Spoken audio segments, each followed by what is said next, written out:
কোরবানির গোশত কতদিনের মধ্যে খাওয়া উচিত? সারা বছর কোরবানির গোশত ফ্রিজে রেখে খাওয়া উচিত কি? পশু নিস্তেজ হওয়ার আগে চামড়া ছাড়ানো যাবে কিনা? গরু ছাগলের বট খাওয়া কি জায়েজ? হুজুর, গরুকে জবাই করার সময় নাম নেওয়া আবশ্যক নাকি? জিলহজ মাসের চাঁদ দেখার পর গরুর মাংস বা মুরগি খাওয়া যাবে না, এটা কি সত্য কথা? কোরবানিতে জোড় ভাগে, যেমন 2, 4, 6 ভাগে কোরবানি দেওয়া যাবে কিনা? কোরবানির পশু জবে করার পর পেটে বাচ্চা পাওয়া গেলে করণীয় কি? তাহাজ্জুদ নামাজ কি ঘর অন্ধকার করে পড়তে হবে? কোরবানির পশুর গলায় মালা পরানো সম্পর্কে বলবেন। মৃত ব্যক্তির পক্ষ থেকে কোরবানি করা যাবে কিনা? কোরবানি দেওয়ার পর গোশত 3 ভাগ না করে পুরোটা নিজে খেলেও কি কোরবানি হবে? ঋণ করে কোরবানি করা যাবে কিনা? বাজারে যে বিভিন্ন নামি দামি ব্র্যান্ডের বডি লোশন এবং ক্রিম পাওয়া যায়, সেগুলো কি ওযু গোসল করার পর ব্যবহার করে নামাজ আদায় করা যাবে? আকিকা ও কোরবানি গোশত বন্টনের নীতি কি একই? ফাতেমা খাতুন জানতে চেয়েছেন, জিলহজ মাসের চাঁদ দেখার পর গরুর মাংস বা মুরগি খাওয়া যাবে না, এটা কি সত্য কথা? না, এটি সম্পূর্ণ ভুয়া এবং ভিত্তিহীন কথা, কুসংস্কারচ্ছন্ন কথা। জিলহজ মাসের চাঁদ দেখা যাওয়ার সাথে আপনার গোশত খাওয়ার কোনো সম্পর্ক নেই। কেউ যদি মনে করেন যে আমি কোরবানি গোশতর আগে আর গোশত খাবো না, তাতে করে কোরবানি গোশতের প্রতি আমার আকর্ষণ তৈরি হবে, আল্লাহ রাব্বুল আলামিনের মেহমানদারি সেটাকে আমি খুব আগ্রহ ভরে অ্যাকসেপ্ট করব, সেটি তার ব্যাপার। কিন্তু জিলহজ মাসের চাঁদ দেখা গেলে আর কোনো গোশত খাওয়া যাবে না, এটি সম্পূর্ণ ভিত্তিহীন কথা। আরাফাত ইসলাম জানতে চেয়েছেন, মৃত ব্যক্তির পক্ষ থেকে কোরবানি করা যাবে কিনা, সেই গোশত বন্টনের পদ্ধতি কি? মৃত ব্যক্তির পক্ষ থেকে কোরবানি করা যাবে। যিনি কোরবানি করবেন তিনি তার নিজের গোশত যেভাবে ব্যবহার করেন এটাকে ঠিক একই ব্যবহার করবেন। তামান্না আফরোজ জানতে চেয়েছেন, রাসূলুল্লাহ সাল্লাল্লাহু আলাইহি ওয়াসাল্লামের পক্ষ থেকে কি কোরবানি দেওয়া যাবে? রাসূলুল্লাহ সাল্লাল্লাহু আলাইহি ওয়াসাল্লামের পক্ষ থেকে কোরবানি দেওয়া যাবে, যেমনটি আলী রাদিয়াল্লাহু তাআলা আনহু দিতেন। বাইহাকী সহ বিভিন্ন হাদিসের কিতাবে বর্ণিত হয়েছে যে নবী করিম সাল্লাল্লাহু আলাইহি ওয়াসাল্লামের ওফাতের পরে তিনি কোরবানি দিতেন এবং তিনি বলেছেন যে নবী সাল্লাল্লাহু আলাইহি ওয়াসাল্লাম আমাকে ওসিয়ত করেছেন, অতএব তার পক্ষ থেকে কোরবানি দেওয়া যাবে। সালেহ আহমেদ জানতে চেয়েছেন, কোরবানিতে একটি গরুর সাথে 7 জন কোরবানি দিলে যদি কারো নিয়ত ভালো না থাকে, বাকিদের কোরবানি হবে কিনা? যদি একজনের গোশত খাওয়ার উদ্দেশ্য থাকে এবং তিনি গোশতের জন্য করেছেন, কোরবানি তার উদ্দেশ্যই ছিল না, তাহলে কারোর কোরবানি হবে না, কারণ তার উদ্দেশ্য কোরবানি নয়, গোশত, অতএব কারো কোরবানি হবে না। এটি হলো সবচেয়ে গ্রহণযোগ্য কথা এই ব্যাপারে, যে বিশেষ করে যদি গোশতই একমাত্র উদ্দেশ্য, যখন কোরবানি বুঝি না, আমার এখানে কিছু গোশত দরকার, সেজন্য সে গোশতের জন্য টাকা দিয়েছেন, এটা জায়েজ হবে না। সামিউল ইসলাম জানতে চেয়েছেন, ঋণ করে কোরবানি করা যাবে কিনা? ঋণ করে কোরবানি করা যাবে, কিন্তু যিনি ঋণ করে কোরবানি করছেন তিনি ঋণ করে কোরবানি করার ক্ষেত্রে যদি তার পরবর্তীতে ঋণ পরিশোধের ভালো ব্যবস্থাপনা থাকে, সেজন্য তিনি করতে পারেন। ইবাদত, বন্দেগী, নেক আমল, এটা ঋণ করে করা যায়। আর্থিক ইবাদত নেই, ঋণ করে আমরা দান করতে পারি, ঋণ করে আমরা কোরবানি করতে পারি, সেজন্য এটাও করা যায়। কিন্তু ঋণ করে কোরবানি করার জন্য যারা খুব বেশি আগ্রহী, তারা ঋণ করে কি কখনো দান সদকা, গরিব দুঃখীদেরকে টাকা পয়সা দেওয়া, মসজিদ মাদ্রাসা দেওয়া, এগুলো তারা করেন কিনা? যদি কখনো সেগুলো না করেন, তাহলে কোরবানির ক্ষেত্রে বিশেষভাবে ঋণ করে করার বিশেষ হেতু কি? যদি এমন হয় যেখানে গোশতটাই মুখ্য, তাহলে সেক্ষেত্রে আপনার এইভাবে কোরবানি ঋণ করে হোক আর ঋণ করা ছাড়া এমনি নিজের টাকা থেকে হোক করা উচিত নয়। এই জন্য উদ্দেশ্যের বিষয়টিকে আমাদের বারবার মাথায় রাখা উচিত, এবং যেহেতু এটার ফিডব্যাক আমাদের বাসায় উঠে, অতএব মুখ্য উদ্দেশ্য যেন কোরবানির গোশত না হয় সেটি মাথায় রাখা উচিত। মৌলিকভাবে ঋণ করে কোরবানি করা জায়েজ রয়েছে। মাহতাব আহমদ জানতে চেয়েছেন, কোরবানির পশু জবে করার পর পেটে বাচ্চা পাওয়া গেলে করণীয় কি? শরীয়ত অনুযায়ী নিয়ম হলো সে বাচ্চাকেও জবে করে দেওয়া, যদি আপনার খেতে ইচ্ছা না করে না খেলেন। লাবণ্য আপনি জানতে চেয়েছেন, সকালে ঘর ঝাড়ু না দিলে কি কোনো অমঙ্গল হয়? সকালবেলা নাকি পুরুষরা ঘুম থেকে ওঠার আগেই ঘর ঝাড়ু দিতে হয়। না বোন, এটা বানোয়াট কথা। হয়তো পুরুষ শাসিত সমাজে নারীদেরকে আপনার কোণঠাসা করে রাখার জন্য বা তাদেরকে কাজে লাগানোর জন্য কেউ তৈরি করেছে, এগুলোর সাথে ইসলামের কোনো সম্পর্ক নেই। আলম সিদ্দিক জানতে চেয়েছেন, আকিকা ও কোরবানি গোশত বন্টনের নীতি কি একই? জি, অলমোস্ট একই। রিমি খান আপনি জানতে চেয়েছেন, বাজারে যে বিভিন্ন নামি দামি ব্র্যান্ডের বডি লোশন এবং ক্রিম পাওয়া যায়, সেগুলো কি ওযু গোসল করার পর ব্যবহার করে নামাজ আদায় করা যাবে? নামাজ হবে কিনা? জি, নামাজ হবে ইনশাআল্লাহ বিদিনিল্লাহ। জামিল আহমদ মাহদি আপনি জানতে চেয়েছেন, কোরবানি দেওয়ার পর গোশত 3 ভাগ না করে পুরোটা নিজে খেলেও কি কোরবানি হবে? কোরবানি গোশত কি 3 ভাগ করে 1 ভাগ গরিবদের দেওয়া জরুরি, নাকি পুরোটা নিজেরাও খাওয়া যাবে? জামিল মাহদি, কোরবানির গোশতের 3 ভাগ করা এটা আবশ্যক নয়, মুস্তাহাব। আল্লাহ রাব্বুল আলামিন কোরআন কারীমে যেহেতু 3টা শ্রেণীর কথা বলেছেন, ফাকুলু মিনহা ওয়া আত'আমুল কানিআ ওয়াল মু'তাররা, অন্য আয়াতে আল্লাহ বলেছেন ফাকুলু মিনহা ওয়া আত'আমুল বাঈসাল ফাকির। তো এই নির্দেশনাগুলো থেকে বোঝা যায় যে আল্লাহ রাব্বুল আলামিন 3টা শ্রেণীতে আমাদেরকে আপনার কোরবানি গোশতকে বন্টন করার জন্য নির্দেশনা দিয়েছেন, কিন্তু এটি কোনো আবশ্যিক নির্দেশ নয়। যার কারণে কেউ যদি এটাতে একটু হেরফের করেন, যেমন নিজে একটু বেশি রাখলেন, গরিবকে একটু কম দিলেন, অথবা গরিবকে একটু বেশি দিলেন, নিজে কম রাখলেন, অথবা সবগুলো গরিবকে দিয়ে দিলেন বা প্রতিবেশীকে দিয়ে দিলেন, তাতে কোরবানি হয়ে যাবে। একটু হেরফের করলেও কোরবানি হয়ে যাবে। এটার সাথে কোরবানি শুদ্ধ অশুদ্ধ হওয়ার বিষয়টি আসলে নির্ভর করে না, আমরা এটাকে যতটা খুব সিরিয়াসলি দেখি। আব্দুল নূর জানতে চেয়েছেন, কোরবানি পশুর গলায় মালা পরানো সম্পর্কে বলবেন। মালা পরিয়ে যদি যদি নিজের জাহির করা হয় যে আমার কোরবানির পশু এটি, মানুষ জানবে, এবং অনেকে আপনার ফুলের মালা ডালা ইত্যাদি পরিয়ে থাকেন মানুষের দৃষ্টি আকর্ষণ করার জন্য, এই কাজগুলো অনুচিত, অন্যায় এবং নিজের নিয়তের বিশুদ্ধতা যেটি আছে তার পরিপন্থী কাজ, সেগুলো করা উচিত নয়। আর যদি নিছক গরুকে আপনার মায়া করে বা আপনার স্নেহ করে মালা পরানো হয় সেটি ভিন্ন বিষয়, কিন্তু সচরাচর আমাদের সমাজে যে মালা টালা পরানো হয় এগুলো এক ধরনের আপনার কি বলা যায় লৌকিকতা, এটা এক ধরনের প্রদর্শন ইচ্ছা থেকে হয়ে থাকে। আমরা সেগুলো না করার জন্য পরামর্শ দিব। বেলাল, আপনি জানতে চেয়েছেন যেসব নারীর সন্তান প্রসবের 40 দিনের পরেও রক্ত প্রবাহ বন্ধ না হয় তারা কিভাবে বাদবন্দি করবেন। 40 দিন পার হওয়ার পরেও যদি রক্ত প্রবাহ বন্ধ না হয়, নেফাস বন্ধ না হয়, তাহলে সেক্ষেত্রে তারা সম্পূর্ণ স্বাভাবিকভাবে সকলে বাদবন্দিকে সম্পাদন করতে পারবেন।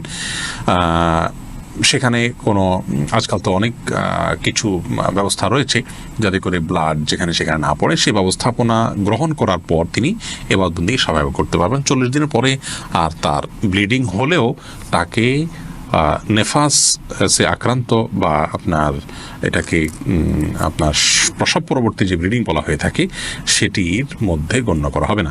রিসান ভুঁইয়া, আপনি জানতেছেন গরু ছাগলের বট খাওয়া কি জায়েজ? জি, এটা সম্পূর্ণ জায়েজ, তবে এটা যার যার রুচির ব্যাপার। কারোর যদি ভালো লাগে তিনি খাবেন, কারোর ভালো না লাগলে তিনি খাবেন না, একান্তই তার ব্যাপার।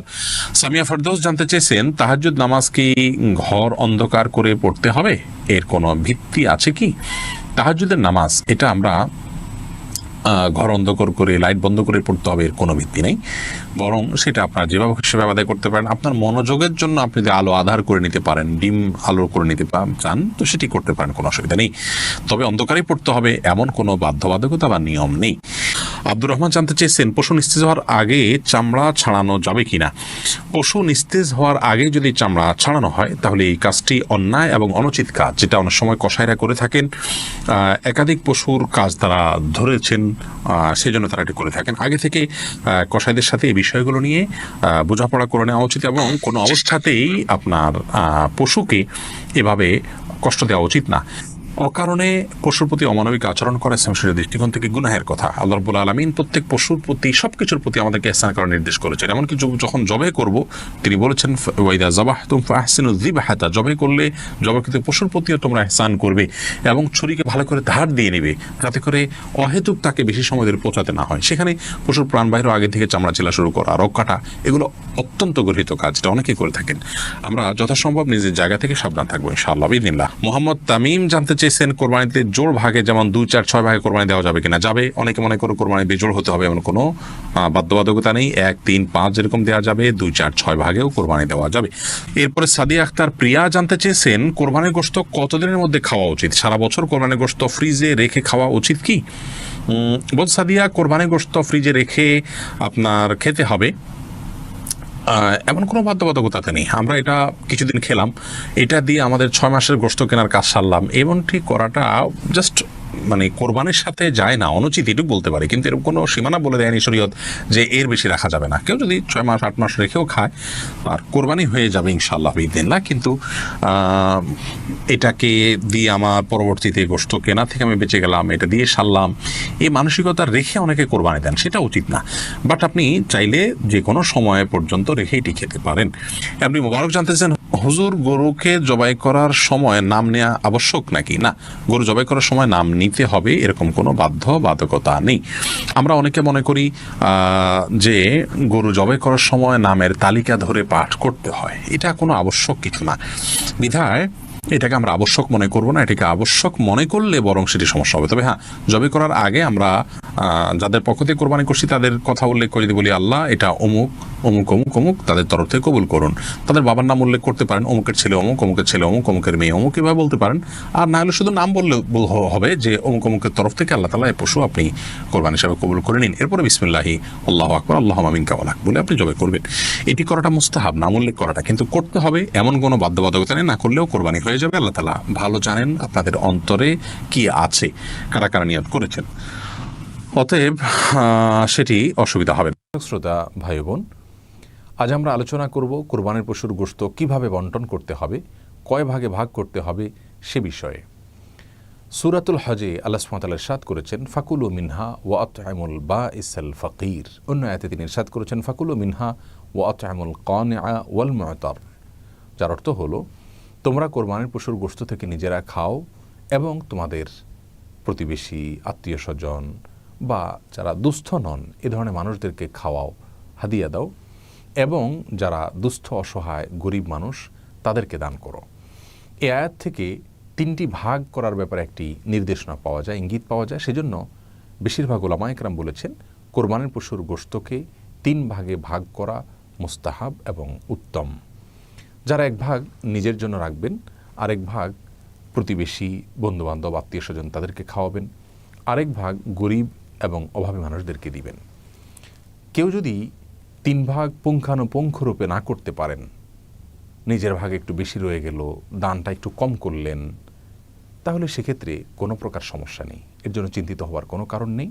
কারণ পুঙ্খানুপুঙ্খরূপে 3 ভাগে ভাগ করাটা কোনো আবশ্যক বিষয় নয়। আপনি অনুমান করে 3 ভাগে ভাগ করতে পারেন, অথবা 2 ভাগেও ভাগ করতে পারেন, অথবা ভাগ নাও করতে পারেন, কিছু দিলেন আর বেশিরভাগ রেখে দিলেন, বা বেশিরভাগ দিয়ে দিলেন সামান্য কিছু রেখে দিলেন, সেই স্বাধীনতাও আপনার রয়েছে।